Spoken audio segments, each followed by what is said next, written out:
بسم اللہ الرحمن الرحیم نحمدہ ونصلی علی رسولہ الکریم اما بعد۔ پیارے پیارے بچوں، ننھے منھے پھولو، اللہ تعالیٰ آپ سب کو ہمیشہ خوش رکھیں۔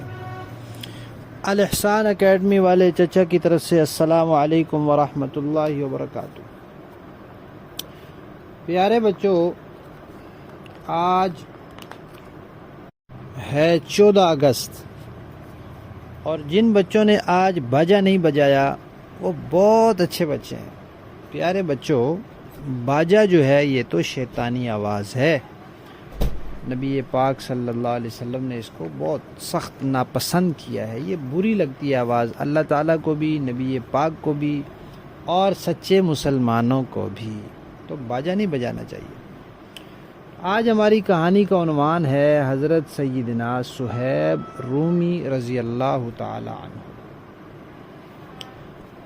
نبی پاک صلی اللہ علیہ وسلم کے ایک صحابی تھے، ان کا نام تھا صہیب۔ ان کو صہیب رومی کہتے تھے۔ وہ اصل میں روم کے نہیں تھے، لیکن ایسے ہوا کہ ایک دفعہ وہ چھوٹے سے تھے تو روم کی جو فوجیں تھیں، وہاں کے سپاہی تھے، وہ انہیں پکڑ کے لے گئے۔ تو پھر ایک لمبا عرصہ جو ہے یہ وہاں روم میں رہے۔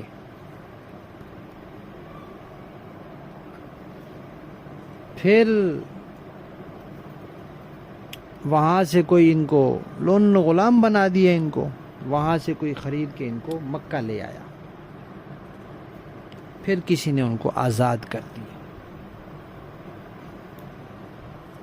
جب نبی پاک صلی اللہ علیہ وسلم نے لوگوں کو دعوت دی دین کی، تو حضرت صہیب نے بھی دعوت قبول کی۔ اس وقت تقریباً 30 آدمی مسلمان ہوئے تھے، یعنی کہ بالکل شروع کے دن تھے، تھوڑے لوگ مسلمان ہوئے تھے۔ اب جو لوگ اس وقت مسلمان ہوتے تھے، کافر ان کو مارتے تھے، تنگ کرتے تھے، پریشان کرتے تھے۔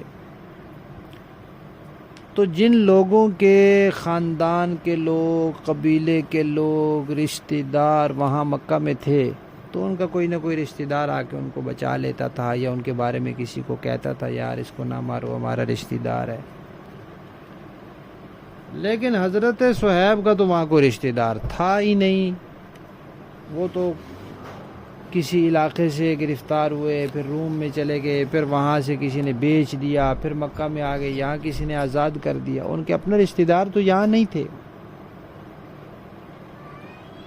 تو اس لیے مکہ والے ان کو بہت زیادہ مارتے تھے، سخت ظلم کرتے تھے ان پر، اور اتنا مارتے تھے کئی دفعہ وہ بے ہوش ہو جاتے تھے۔ لیکن کیونکہ وہ پکے مسلمان تھے، سچے مسلمان تھے، صحابہ کرام سارے پکے مسلمان، سارے سچے مسلمان، تو اس لیے کافروں کی ماریں بھی ان کو دین سے ہٹا نہیں سکی۔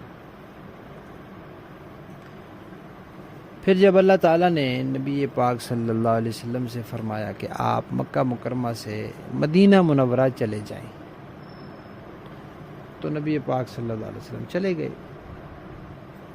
اب بہت سارے مسلمان پہلے چلے گئے تھے، کچھ بعد میں جا رہے تھے۔ حضرت صہیب بھی ایک دن نکل کھڑے ہوئے کہ میں بھی جاتا ہوں۔ اپنا اسلحہ بھی ساتھ لے لیا، تلوار بھی لے لی، تیر بھی لے لیے، کمان بھی لے لی۔ اب جب وہ نکلے تو پیچھے سے مکہ کے جو کافر تھے، مشرک، انہوں نے ان کا پیچھا کیا، اور ان کا یہ ارادہ ہوتا تھا کہ جو بندہ مل جائے اس کو پکڑ لیں، ماریں یا اس کو قتل کر دیں، اس کو مدینہ نہ جانے دیں۔